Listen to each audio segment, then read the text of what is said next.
Mint is a fast-growing mad tech company based out of Milan, Italy, with a global vision. It imagines a world in which AI and automation can come together to empower human thinking. Its innovative ARM technology helps to improve governance, efficiency, and transparency in advertising. This technology allows clients to oversee and manage and centralize the entire media buying process.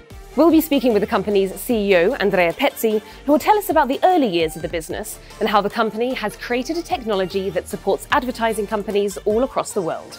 My name is Catherine Bennett. Welcome to A Moment With. Catherine, benvenuta. Grazie.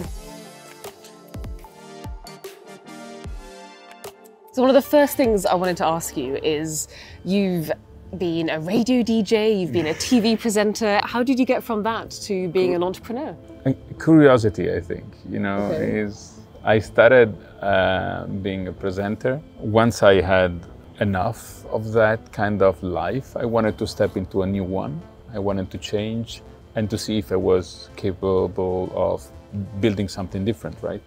Because I became quite successful when I was young, I wasn't sure that was actually the real life. Okay. And I wanted to see, maybe it went so fast that I need to do it again. And there's a link there, of course, as well, between, working in media, camera facing, Yes. and then also moving to more marketing, advertising, media buying. This is... Definitely yes, because then you cannot get rid of all the experience. You need to build on whatever you know what to do. But also, if you look from up in the sky, you look at this era, the title is the relationship between man and machine. I think this is the place to be for people of our era, at least in the Western part of the world. Right, well, this has been really interesting. Should we head inside? When was all this? When did you start the journey of Mint? 8 years ago, the very first insight, I would say, and then 4 years ago, we had the chance to be challenged by the client.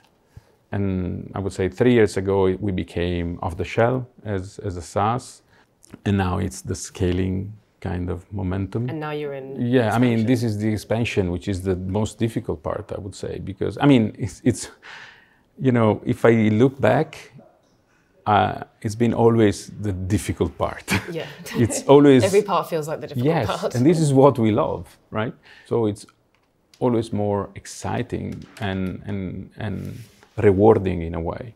And how do you feel like you've changed over the course of the company's growth? Myself? If you have, yeah, on a personal level. Totally. I assume that the biggest change has been, the capacity to really understand that now the product is bigger than my capacity, and you need to have better people around yourself.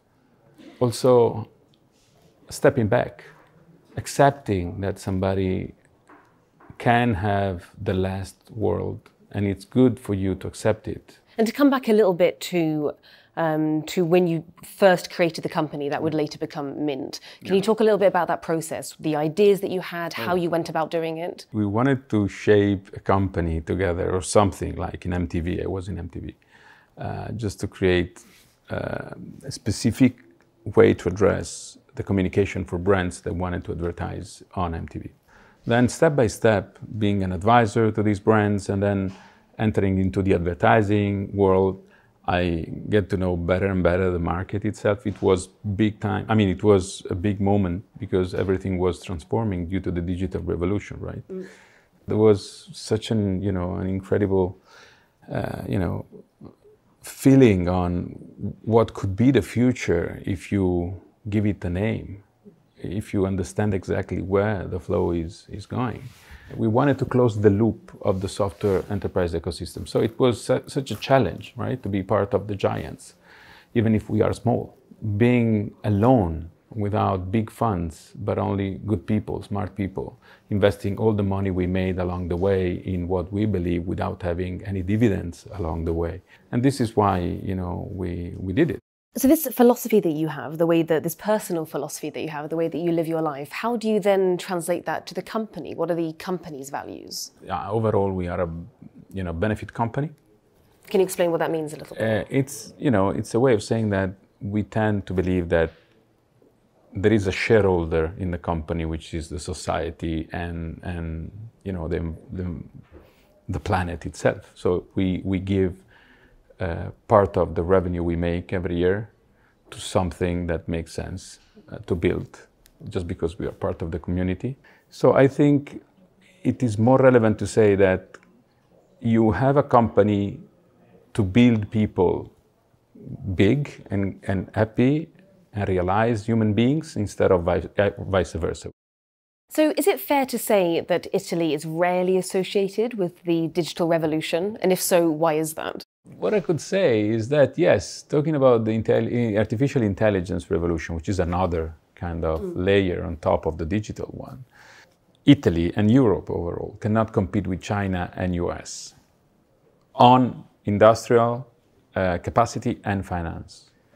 But the ethical touch that we have in Europe, I think could be pretty much interesting for the US and China as well, because digital needs to be driven by culture, because it's such a challenge for the whole humanity that you need to have the Italian touch, the European touch in the game. Otherwise, it's going to be kind of complex, for the future.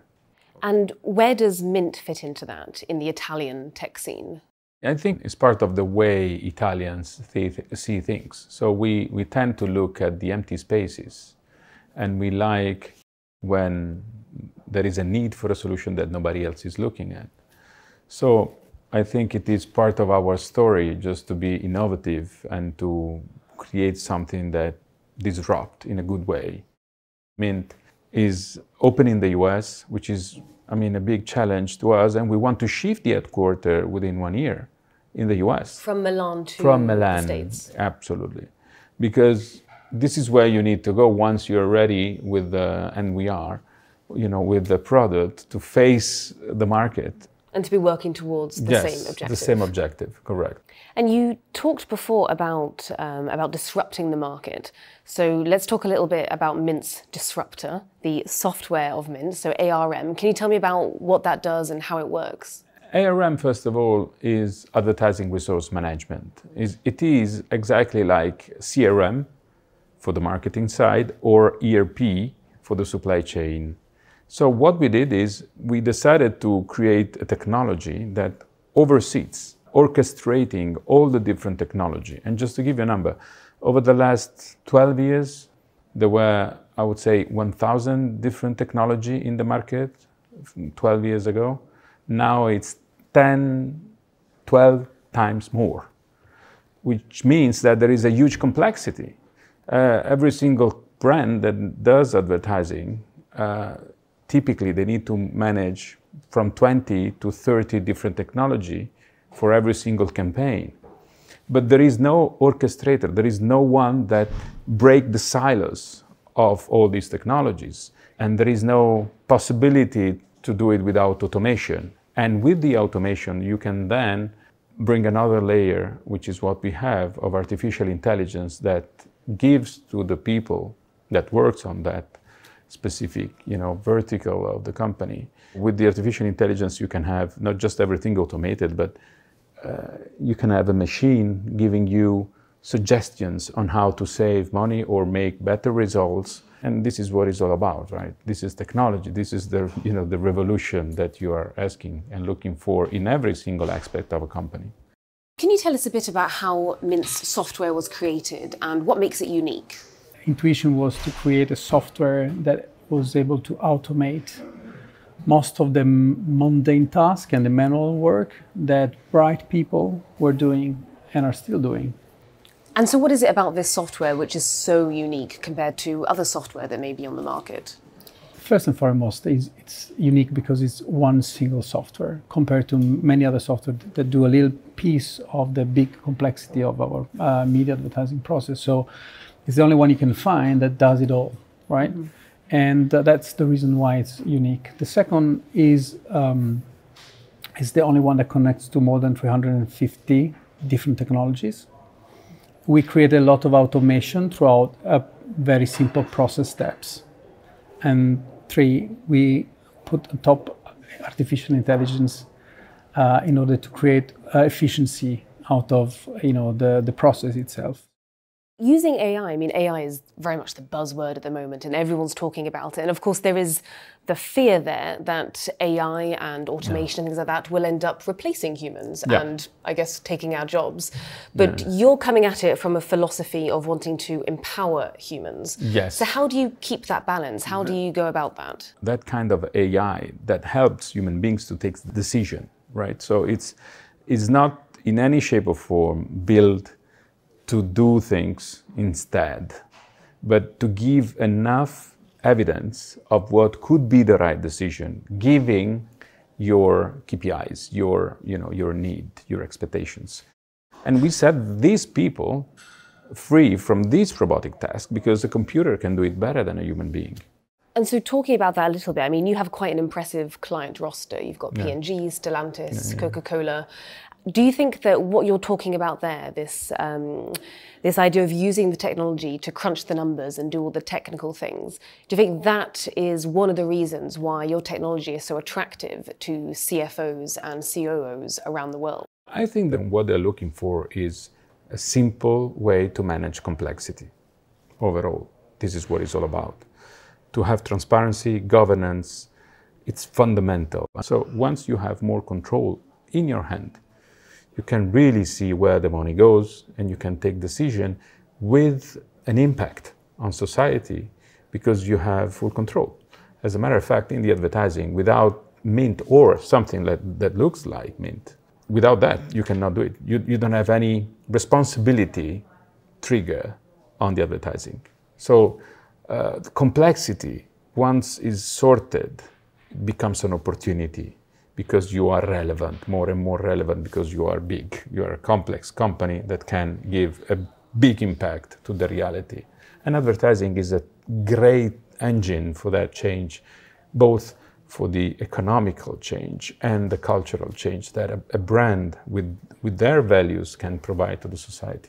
So we've been talking about where Mint sits on the Italian tech scene and also globally as well. Yes. I mean, Mint is a relatively, comparatively small company, but are there any other larger companies that you would like to emulate or that you admire in a particular way? You know, I love Microsoft because they've been the very first huge company and capable of a huge change that was not necessarily easy to be done. You know, Azure, when the cloud concept, they make up this big, interesting Dynamics 365 kind of approach. And what amazed me is the fact that there's been, coming back to what I said about getting the right talents on board. Charles Ramanna, which is, hopefully it's a little bit Italian, which is something I like due to his surname, is the guy that is, in charge of the product in Microsoft.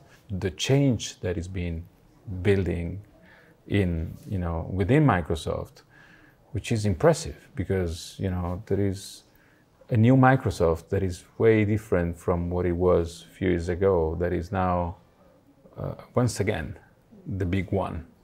And it is maybe difficult to do something successful, but it's even more difficult to keep it successful, changing over time the approach. So I admire Microsoft as a company, as a culture, because they've been able to put as a first line of report head of product a 20-something years old manager that, as a matter of fact, did an amazing job.